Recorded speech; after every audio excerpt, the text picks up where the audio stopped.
Hi there, welcome to the Schwowin's Nest. My name is Sandra. I love decorating my home on a budget and especially with some farmhouse flair.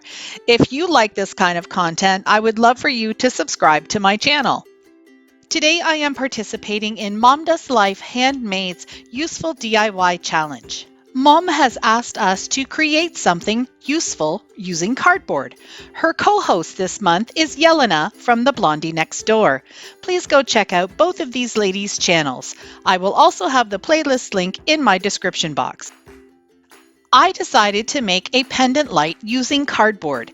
This is a pizza box, and what I'm doing here is just measuring out strips of cardboard that I'll use my craft knife to cut, and then I'll be able to make some really neat shapes using the cardboard. I have an old cutting board that I've put underneath the cardboard, and that gives me the ability to press really hard with my craft knife and get through the cardboard really quickly.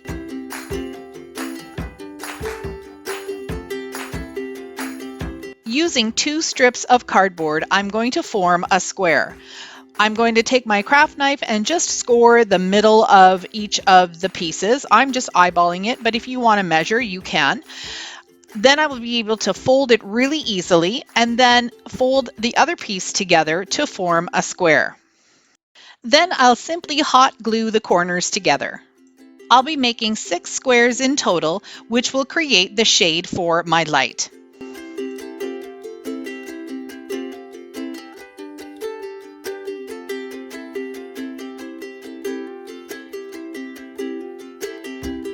Next, I'm going to use one of the squares to trace out onto another piece of cardboard. This is going to serve as the top of the pendant light.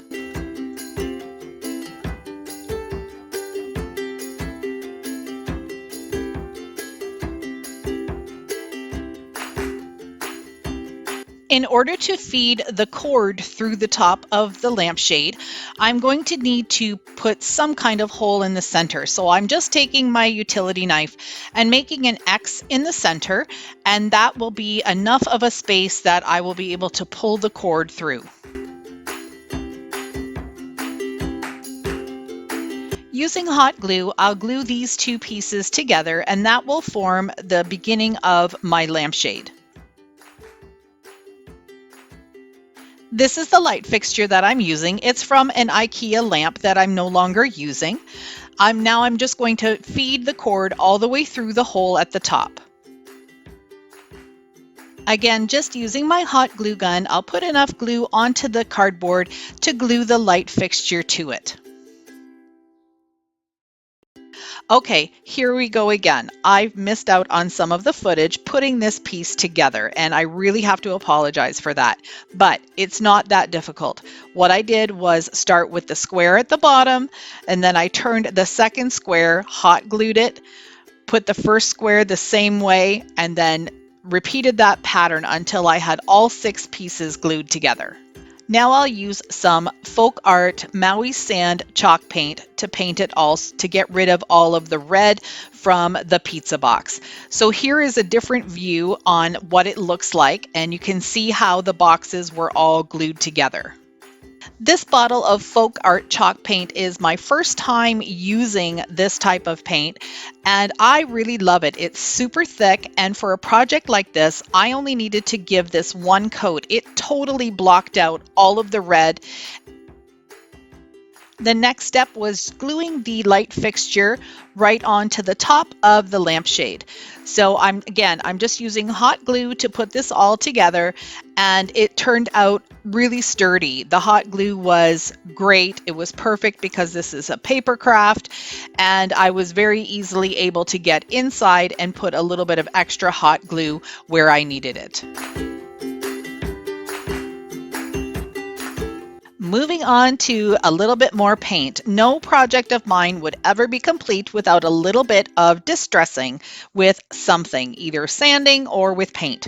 I've decided just to do a couple shades. This is a sort of a taupe color, a little bit of a gray blend to it. It's very similar to the mineral paint in the Waverly brand. And I'm just going to do some dry brushing all over the top of the lampshade.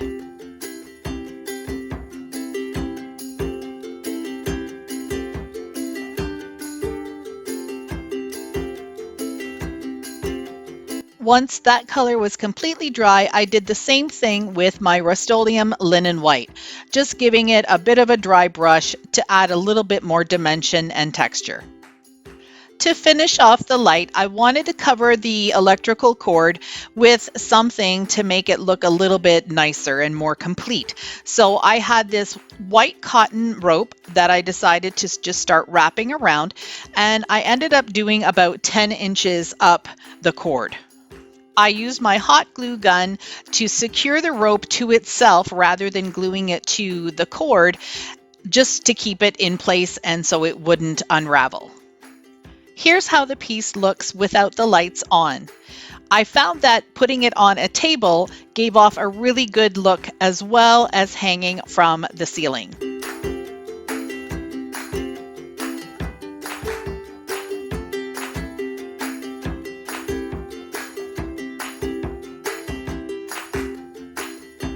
I'd like to thank Mom and Yelena for hosting the challenge this month. If you are new to my channel and you like this kind of content, I would love for you to consider subscribing to my channel. Hit that red button and the blue bell to get notified when I upload new videos.